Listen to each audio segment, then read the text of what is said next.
आप कहते हो कि मंदिर से जाते समय नंदी के कानों में कहकर चले जाओ। बैठिए बैठिए बैठिए बैठिए। बहुत सुंदर प्रश्न है आपके, बहुत भाव से और आनंद से आपने करा, और जनमानस के कल्याण के प्रश्न है ये, केवल आपके लिए नहीं है, ये सबके लिए इतने जोरदार प्रश्न है। जो गलती भी करते होंगे तो इसको सुधार सकते। आपने कहा कि नंदी के कानों में कहना चाहिए। लोग हंसते हैं, कहते हैं बताओ वो नंदी के कानों में भगवान को कहना चाहिए। वैसे तो हम आपको एक बात बता दें कि दुनिया के लोग किसी दूसरे धर्म की कभी हंसी नहीं उड़ाते। दुनिया के लोगों को दूसरे का धर्म अच्छा लगता है। दुनिया के लोग सबसे ज्यादा हंसी उड़ाते हैं तो हमारे सनातन धर्म की ही उड़ाते हैं, और उसे खुद उड़ाते हैं, दूसरा उड़ाने वाला नहीं होता।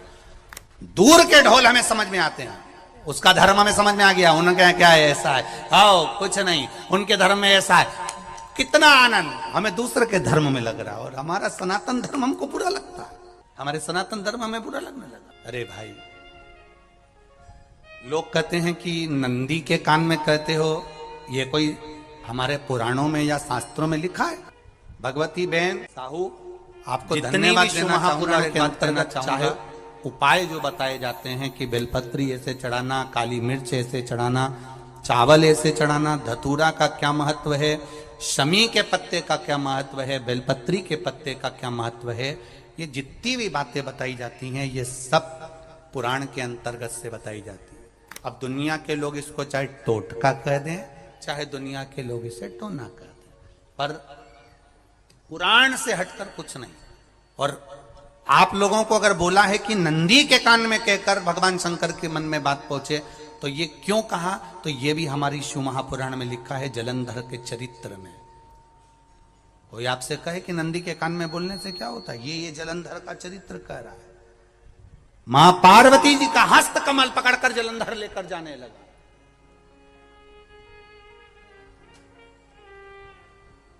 वृंदा का पति लेकर जा रहा।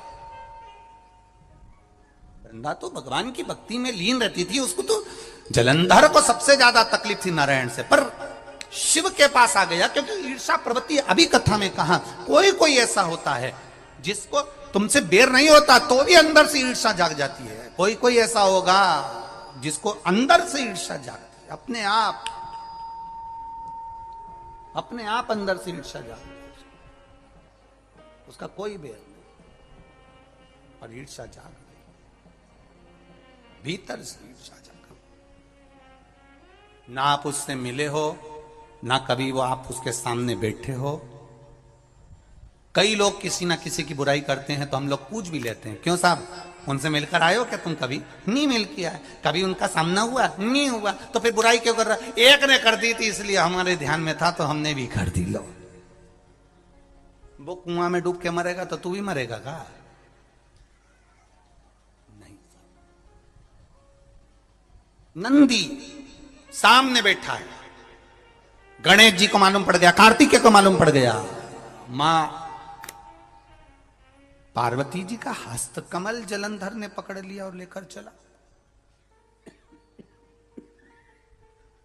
मालूम पड़ गया, तब नहीं रहा गया।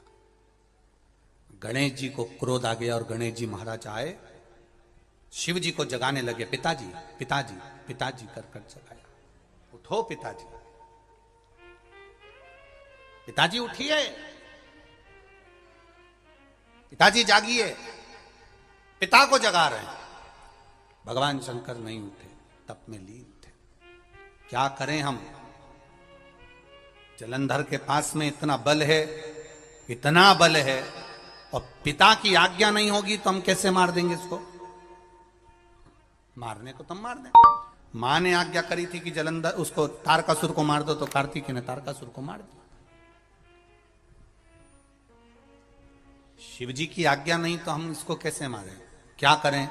सब कुछ गणेश जी ने देख लिया, शंकर जी के ऊपर बहुत बहुत बहुत बहुत प्रार्थना कर कर देख ली, पर शंकर जी नहीं जागे। तब आखिरी में विनायक ने, गणेश ने जितने लोग आस्था चैनल पर कथा सुन रहे हैं, जितने लोग फेसबुक यूट्यूब पर कथा सुन रहे हैं, इस बात को याद रखना कि नंदी के कान में कहने से क्या होता है वो ये इस कथा से सीख लेना।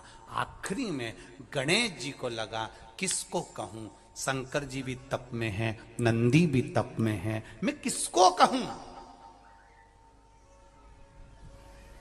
शिव जी को कह के कर थक गया, पिताजी को बोल बोल कर थक गया, पिताजी जागते नहीं। अब मैं किसको कहूं ये बात, किससे कहूं।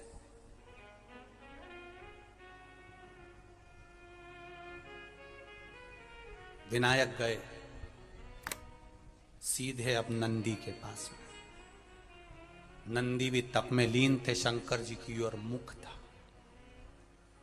शंकर जी की ओर मुख था।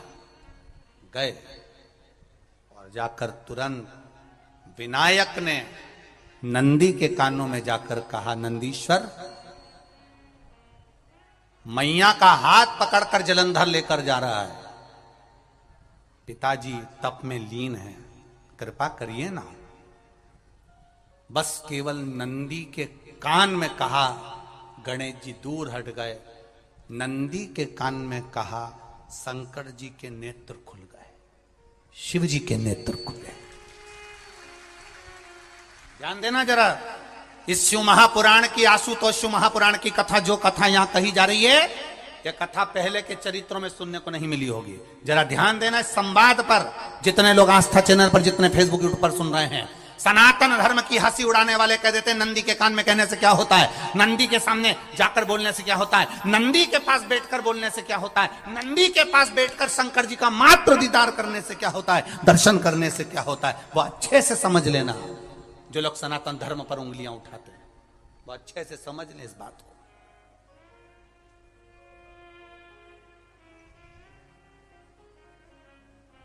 क्या होता है,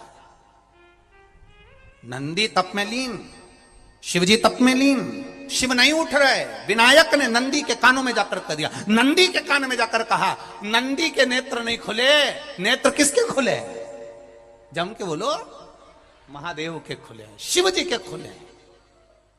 ये मन का तार, नंदी शंकर की आराधना कर रहे थे, शिव अपनी भक्ति में डूबे थे।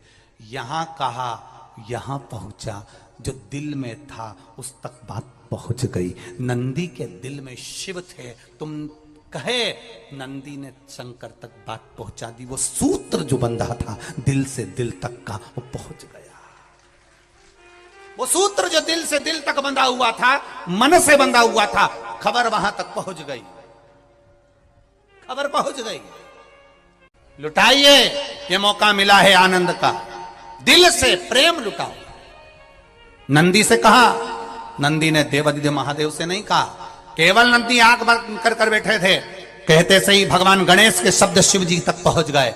शिव जी के नेत्र खुल गए और उन्होंने जलंधर के पास पहुंचकर पार्वती जी का हस्त कमल छुड़वाया। जरा विचार करिएगा, आप नंदी से कहते हो मेरे महादेव तक बात पहुंच जाती है।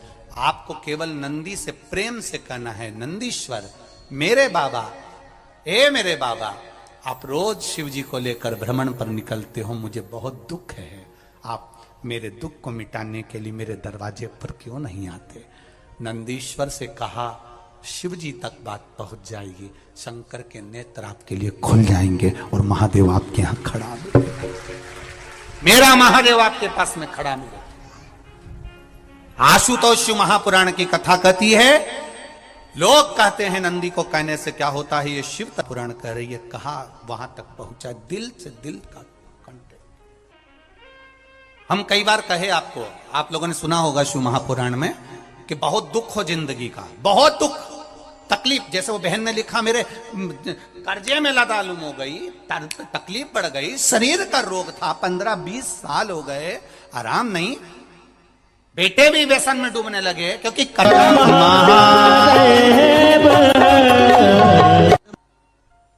व्यसन में आदमी पड़ने लगा केवल टेंशन के चक्कर में। और आखिरी में हुआ क्या, शिव तत्व को जाना। आपसे भी निवेदन है, जब दुख की घड़ी अपार हो, समस्या बड़ी हो, बहुत तकलीफ हो, बहुत कष्ट हो, एक लोटा जल जब महादेव को चढ़ाने के लिए जाओ, चढ़ाकर 2 क्षण मंदिर के अंदर नंदी के पास 2 क्षण बैठकर मेरे महादेव को निहारना, अपने दिल की बात उसके पास में बैठकर नहीं भी कहोगे ना तो नंदी के पास मात्र बैठ भी गए, उस नंदीश्वर के पास मात्र बैठ गए तो वो तुम्हारे दिल की बात समझ जाएगा।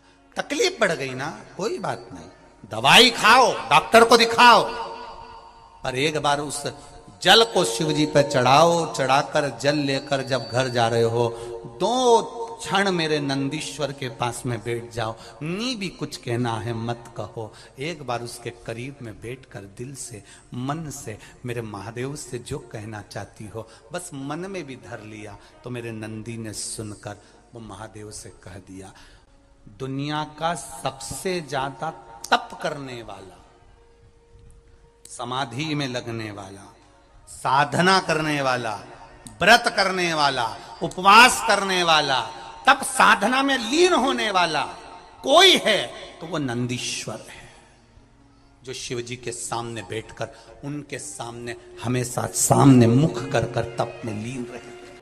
कितने लोग हैं जो भगवान नंदी के कानों में कुछ कहकर आते हैं? बोले हो कभी? सीधे बोल देते हो क्या जाकर? नंदी के कानों में कहने का भी एक तरीका है, आप लोगों को मालूम होगा वो तरीका? नहीं मालूम? बेलपत्री की जो डंडी रहती है ना, बीच का जो भाग है, ध्यान दिए ना जरा सा, ये बीच की जो डंडी है, फिर से देखिए, बेलपत्री के 2 पत्ते और उसके पास में जो बीच की जो डंडी का भाग, पास में जो बीच की जो डंडी का भाग है, दिख रहा है आप लोगों को? ये 2 डंडी, ये बीच की 2 पत्ती और उसके बीच में जो 2 डंडी का भाग, आप लोगों को मालूम होगा वो तरीका? नहीं मालूम? ये बेलपत्री की जो डंडी रहती है ना, बीच का जो भाग है, ध्यान दिए ना जरा सा, ये बीच की जो डंडी है, फिर से देखिए, बेलपत्री के 2 पत्ते और उसके पास में जो बीच की जो डंडी का भाग है, दिख रहा है आप लोगों को? ये 2 डंडी, ये बीच की 2 पत्ती और उसके बीच में जो 2 डंडी का भाग होता है। जब हम देवादिदेव महादेव से कोई बात कहने वाले होते हैं ना कि बाबा बहुत दुखी हूं, बाबा बहुत तकलीफ चल रही है, बाबा मैंने एक कंपटीशन एग्जाम में परीक्षा दी है, बाबा मेरे जीवन में ये तकलीफ हो रही है, बाबा, तब इस बेलपत्री की जो ये डंडी होती है, इस उंगली से, इस अंगुष्ठ से इस डंडी को पकड़ा जाता है और बाबा के कर्ण में कहने से पहले ये हाथ को नंदी के ऊपर रखकर फिर हम बाबा के नंदी के कानों में कहते हैं और चलते समय इस बेलपत्र को अशोक सुंदरी की जगह पर चढ़ाकर वापिस सजाते हैं। देव अधिदेव महादेव को पार्वती की बात मानना ही पड़ती है और वो कहना ही पड़ता है। ये बेलपत्र की महत्व है। ये जितना फल एक बेलपत्र की पत्ती में, उतना की उतना फल हम आपसे फिर कहेंगे।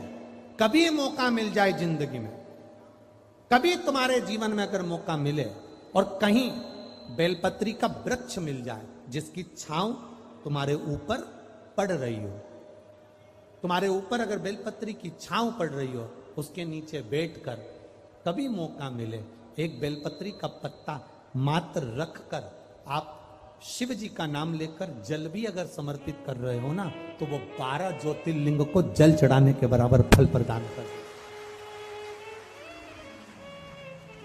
एक बेलपत्री का पत्ता, एक बेलपत्री का वृक्ष, एक बेलपत्री के वृक्ष की छांव हमारे जीवन को कृतार्थ कर देती है, धन्य कर देती है, कृतार्थ।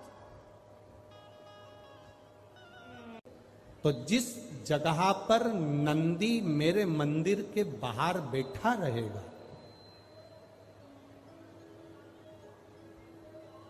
नंदी जिस जगह पर मेरे मंदिर के बाहर बैठा रहेगा, सुयशा उसके कर्णों में, कर्णों के करीब में तू स्वयं विराजमान रहेगी। सुयशा, जब कोई नारी, जब कोई पुरुष, जब कोई बच्चा, जब कोई बुजुर्ग, जब कोई भी संसार सागर में रहने वाला मानव मेरे मंदिर में आएगा और नंदी के कान में कुछ कहकर जाएगा, तब तू उसको सुनकर मां पार्वती से कहेगी, और पार्वती जब मेरे साथ प्रतिदिन प्रदोष काल में, प्रदोष के समय, शाम के समय भ्रमण पर जब पार्वती मेरे साथ जाएगी, तो पार्वती मैया जिसके सामने नंदी को रोक देगी, मैं उसके ऊपर कृपा करते हुआ चले जाऊंगा। ये हमारा भाव शिव महापुराण की कथा बना।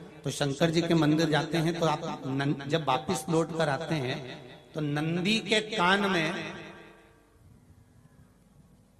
जब हम नंदी से कुछ कहते हैं, आप लोग जब वापिस लौट कर आते होंगे तो नंदी से कहकर आते होंगे ना कुछ ना। तो जब हम नंदी से कुछ कहकर आते हैं, आपने देखा होगा कई लोग नंदी के कान में कुछ कहते हैं, फिर नंदी का जो सींग होता है उस सींग के बीच में से शिवलिंग का दर्शन करते हैं। तो नंदी को जब कोई बात कही जाती है, नंदी से जब कुछ कहा जाता है कि हमारी बात शिवजी तक पहुंचाना, तो उसमें सबसे पहला अगर नाद करा जाता है नंदी के कानों में, तो ओम का नाद करा जाता है। आप सीधे जाकर अगर कहेंगे नंदी को कि हमारी ये बात है, आप वहां तक पहुंचा देना, तो नंदी उस बात को कहे चाहे नहीं कहे, पर जब आप नंदी के कान में ओम कहने के बाद में अपने हृदय की बात कहते हैं, तो जैसे एक पत्र आपने भेजा और पत्र को तुमने लिफाफे के अंदर रख दिया, रखने के बाद में तुमने एड्रेस भी लिख दिया, समझ लेना बहुत अच्छे से। एड्रेस लिखने के बाद में तुमने अपना मोबाइल नंबर भी लिख दिया, सब कुछ कंप्लीट कर दिया। अब इस लिफाफे को तुमको भोपाल भेजना है सागर से, और तुमने ले जाकर इस लिफाफे को डाकघर के डब्बे में डाल दिया। लिफाफा जाएगा, जम के बोलिए, एड्रेस पूरा लिखा है, पीछे तुम्हारा नाम भी लिखा है, मोबाइल नंबर भी लिखा है,